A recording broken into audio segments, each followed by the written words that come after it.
Hi, everybody. Welcome to another episode of Timeout with Tackle What's Next, where we talk to athletes and executives about how sport has made a difference in their lives and the lessons they've learned in life outside of the game. I am your host, Danielle Berman. I am the founder and CEO of Tackle What's Next, where we help athletes create impact outside of the game and find their purpose in life after sports. So thank you guys for joining us here today.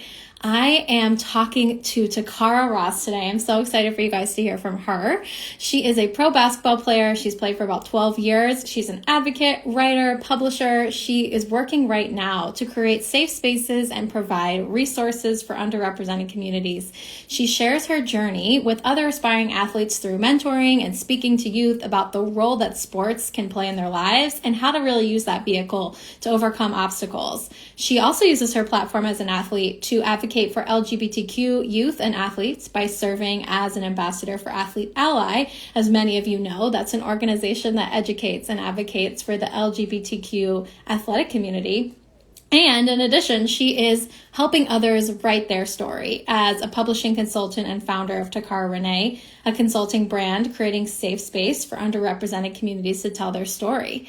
Toccara is also our March Athlete of the Month here at Tackle What's Next, and she's a member of our champion program. I know her very well. I am so excited for you all to hear what she's working on and learn more about her story. I see she's here in the live. I'm going to bring her on and we'll get right started.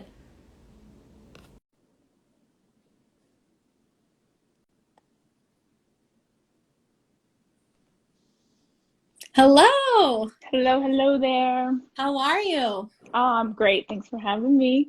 Thanks for being here. I'm so excited to have you on. I want to just start off by telling everybody, what have you been up to in the last, 9 months, 12 months almost that we've been in this weird virtual world?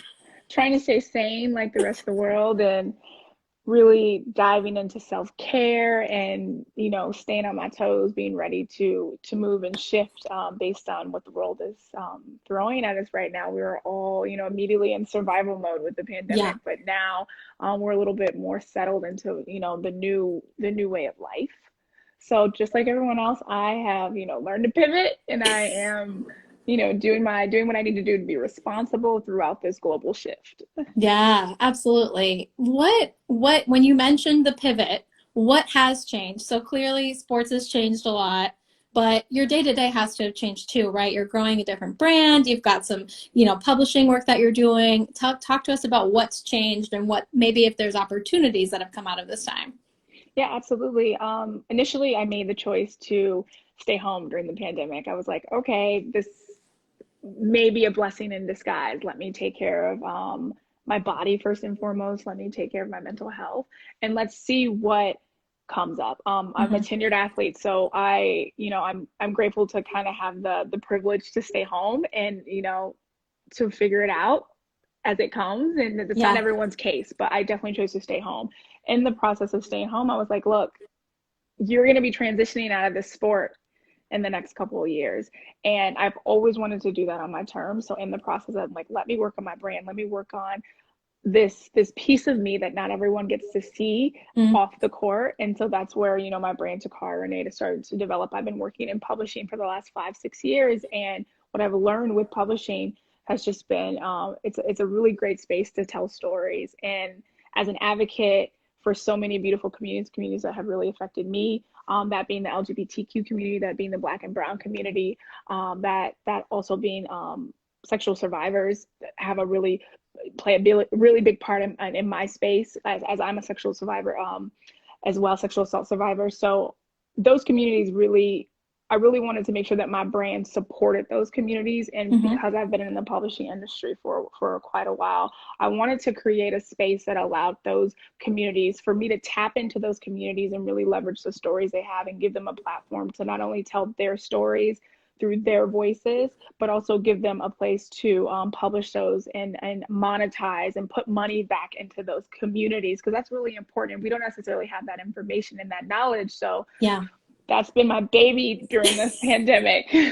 Yes, and I know that's been really your big focus. And so, what would you say that you are using from that sports experience to help you do that, right? We all know there's these skills that people say, oh, sports teaches you life lessons. So what are some of those life lessons or kind of tangible, transferable skills that you would say you're using as you build out this amazing brand? Wow, I've had to really be disciplined. I think that's a big thing with athletes. We're super structured and disciplined. So while some people might have struggled during the pandemic to work from home, I've been working remotely for years.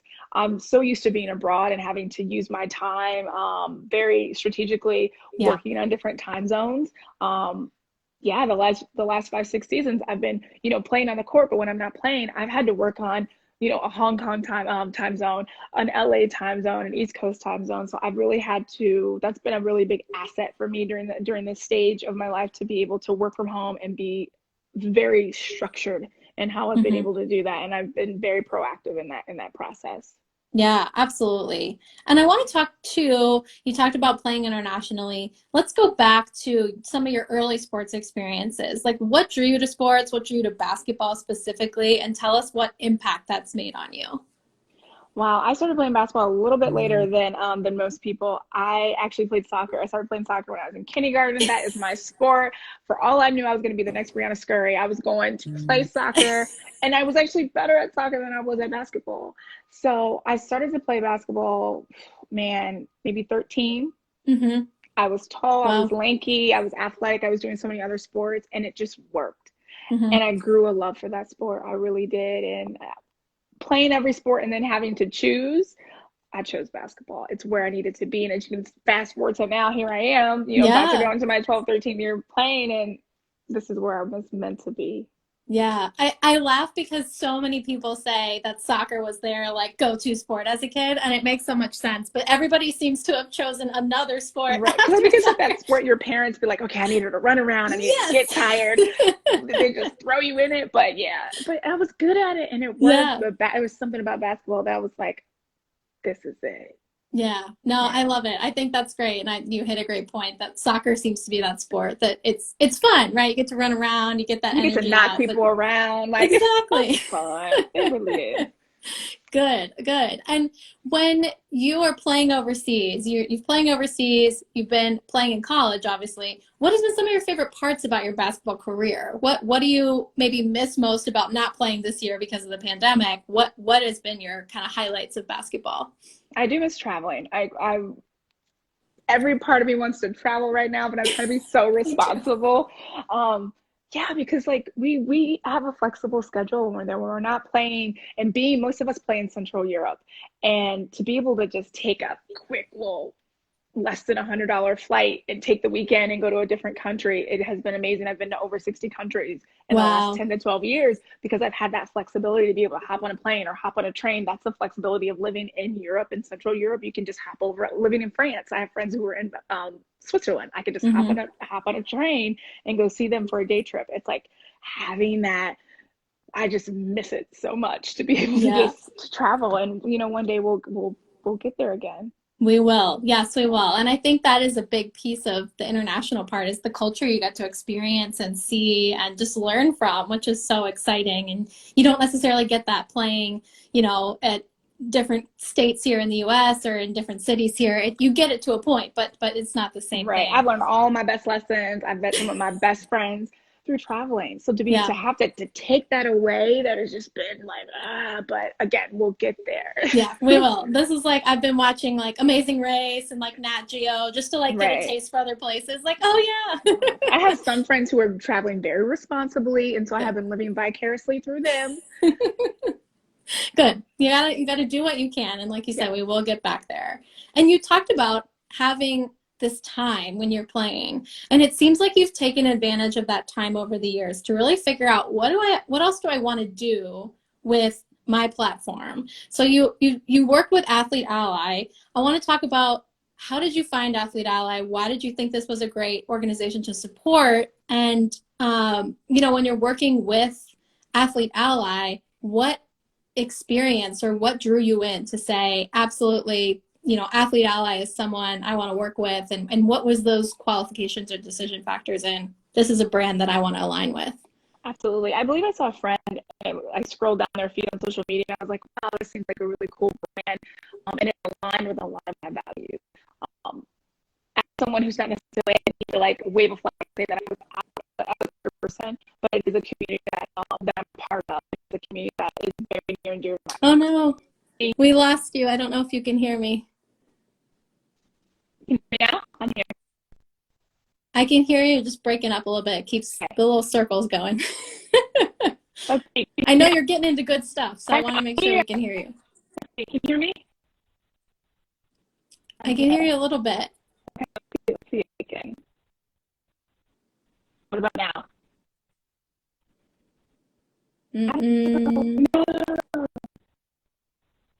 Let me see.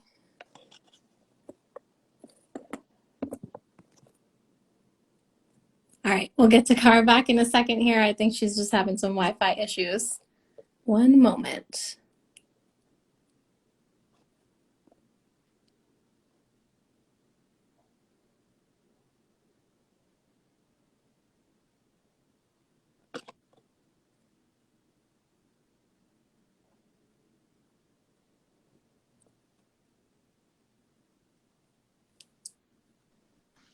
There we go.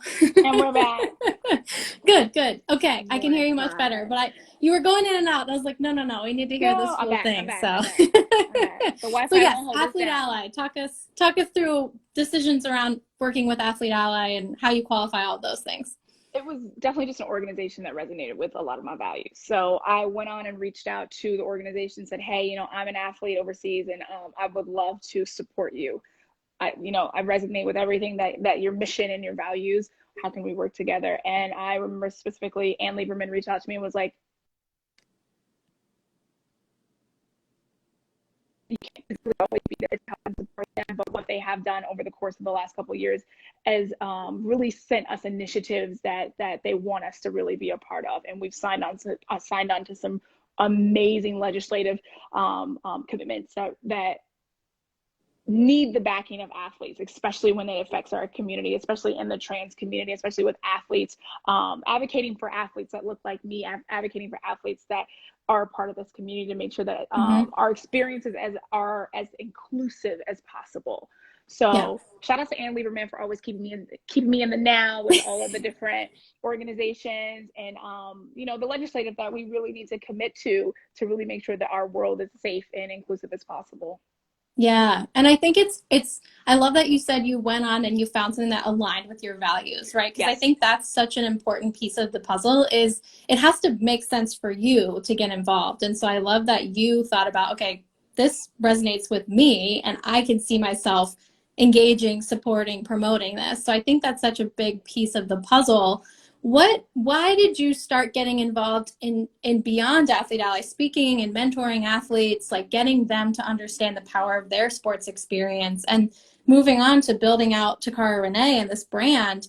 Like, why is this so important to you? And how have you been able to kind of leverage your own experience to benefit these other athletes and other members of these communities? Yeah, you really have to understand that it takes a village. It takes a village to create any type of community. And I learned that at a very early age. Like, I would not be the athlete that I am without that larger community to just kind of scoop me up and say, this is what we're going to do. This is how we're going to make it happen. And so being able to, I truly think it's our responsibility as athletes to really set a clear path for the next generation of athletes. So being able to do that and tapping into our platforms is what all athletes should do. I know that there's certain personality traits that might not necessarily align with that. But if you're in this sport, if you're playing these type of sports, you know what your responsibility is as far as your legacy and what that means to you and how that's going to affect the next generation of athletes. Value my part in that. And so it's been really, really cool to be able to tap into these other organizations and use my platform. I'm not this high caliber athlete, but I do feel that I have something to say and I have something to leave on this earth. And I want to tap into all those spaces that have been neglected. So I want to tap into those underrepresented communities that that have been deemed marginalized. And really, we are so full of resources. And so I like to call them untapped, because we are really those communities who have the most resources, those minority community, those communities who have been less loved on. And I really want to be able to pour into those communities and provide the knowledge that I have and the resources that I have to be able to take us out of those misconceived notions of what we lack. Yeah. And I think it's so important. And even the way you're presenting it as, look, this is not like, oh, I need to help them because they don't have. It's no, I want to help them use what they have and Absolutely. empower them to grow and bring that revenue, bring And those resources. relanguaging that we are in this space of lack. We have been told these stories that we don't have enough, and that's why we are so marginalized. Oh, little do you know, we have all the resources. Exactly. And we need to start tapping into that, so we can produce these bigger offerings for each other. That's the only way we're going to be able to go far, is if we tap into each other, and we're because this whole concept of the pie, there's enough for all of us. We really have to dig into that concept of nourishing each other. Yeah. And it takes that team, it takes that village. And so that brings me to some of my last couple questions here is, what did you do, right? You're still playing, right? You're still navigating playing and pandemic and now this brand, but what have you started to do to set yourself up for life beyond, right? You mentioned earlier, it's coming. Next couple years, maybe a few more years, but it's coming. So what have you done that you think has really helped you, maybe with the mindset piece, with planning? Like what advice would you kind of give, or what have you done that's worked to start thinking about that next step? Absolutely. Another thing, the championship program with Toccara What's Next, I really had to tap into coaching and really diving into how I can leverage my strengths and my weaknesses. And I've had to invest in myself. I've had to invest in myself, and I've had to ask for help. That's one of the biggest things. As an athlete, we have all of these different people who are aligned to help us to be better as athletes, but there's something missing. We aren't really being developed as these humans, these amazing humans that we are. So I've really had to dig into my resources and say, I'm investing in me. Yeah. I'm going to ask for help. And what I found that there are these different communities who are willing to do that. We just have to ask. So that has been a big thing. I'm getting help from all these different people who want to see me just win. Yeah. And I encourage athletes to realize that, like, you don't have to do this by yourself. There are people just like those same people who want to make sure that you're in the corner on time. They want to make sure that you're ready for these games, and you give them so much. You need to start giving yourself a little bit more. So I've really just been investing in myself, especially during this whole pandemic situation. I've just poured into myself more than anything, because the sport won't be, I'm always going to be an athlete, but the sport's not going to be around. Like, I'm not going to be able to physically play this sport for very long. So I am stretching myself, and I'm in a place where I'm showing the world that I'm so much more than an athlete, because all of us are. Yeah. Oh, okay. I just wish I could, I will take this clip and send it to you, because this is exactly, I think, what athletes need to hear is, to your point, like, the game has brought you so much, but it's going to end. And you need to also have what's next read out for you. Prioritize yourself in that process, because nobody's going to prioritize it for you. No one's going to say. The sport has used us in so many ways. Like, I can tell you, all of us at this stage that we're still playing, our bodies are bruised and broken at this, but we're still able to play this high caliber. But I'm saying it to say that the sport has taken so much for us. We need to start taking from the sport, and also using the sport. It's been a vessel. So we need to start pouring into the sport just as much as they've been pouring into us. So it's a revolving circle, and we need to do that a little bit more, and take stock into what we're doing in regards to what the sport has taken from us. Yeah. And what you can, like you said, what can you take and translate to other things? What can you use your free time for? How can you leverage the connections you've made from sports? We're a commodity, right? As athletes. We are the highest commodity, and we hold so much power in that. And you've seen these top caliber athletes and really been starting to leverage that and taking control of, like, their likeness and their image, because they realize this is ours. And so it's interesting to see how the world of sports is shifting to when I started. Yeah. Yes, it certainly is. And it's certainly athlete centric now versus before. I don't think it was. It was more team, it was more brand. Right. And I love it, because athletes are people. And I think we Yeah. see this in all of the debates They of should forget we, about should we that we're not? just this like singular Yeah. thing of it's just like we have so much to give to the sport. This whole Yeah, idea just made me come to mind as far as like I remember they told LeBron that like you just need to be an athlete, da, da, da, da. But you need to realize that we are so much more than that. We can bring so much more to the game because of that. And if they're really thinking about it, that helps that financially that helps you too. So you need to let us exactly. you leverage what we're doing outside of the game because it's going to help everybody. Yeah. And like you said earlier, the pie is big enough for everybody to have what they want and to be investing in other things. And I think that's a really great place to ask my kind of final question here is what do you want other athletes to know about using that platform to create change, becoming an advocate?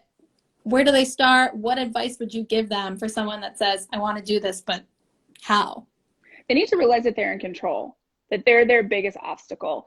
Also, they need to realize they can't do it by themselves. Again, I'm an advocate of investing in yourself and using your words and saying, I need help. I have this idea. I want to do this, this, and this. Say it out loud. Share it with other people in your community because you're going to need help to make this idea or this brand, whatever you're working on, to bring it to fruition. You can't do it alone. So again, Mm-mm. ask for help. Ask for help to get this done, and really relanguaging the fact that I need to do it alone is huge. So we have these amazing platforms, and it's our responsibility as athletes to share everything we've learned for the next generation. And you're not going to do that alone. So build your team and get to work. Wow. Well, I think that is a fantastic piece of advice to leave us on, Toccara. You are the best. Thank you so much. Thank you. Before we go, where can people find you if they want to work with you and the brand Toccara Renee? Where should they go? Absolutely. Go to my website, toccararenee.com. You can email me. Go to my social media, Instagram, where you can connect with me via Instagram and my email directly. So yeah, if you're thinking about publishing, you've got a story to tell, I want to help you. So email me when you get a chance. Awesome. Well, thank you, Toccara, for being here. Everybody that's on here live, I hope you all are going to follow Toccara, checking out her website. And for those of you watching this later on, please do check that out. And like Toccara said, if you're looking to tell your story or you know someone who is, please reach out to her. And Toccara, thank you for being here and for all your Thank you. support. Thank you. All right. We'll see you guys next time on Time Out with Taco What's Next. Bye-bye.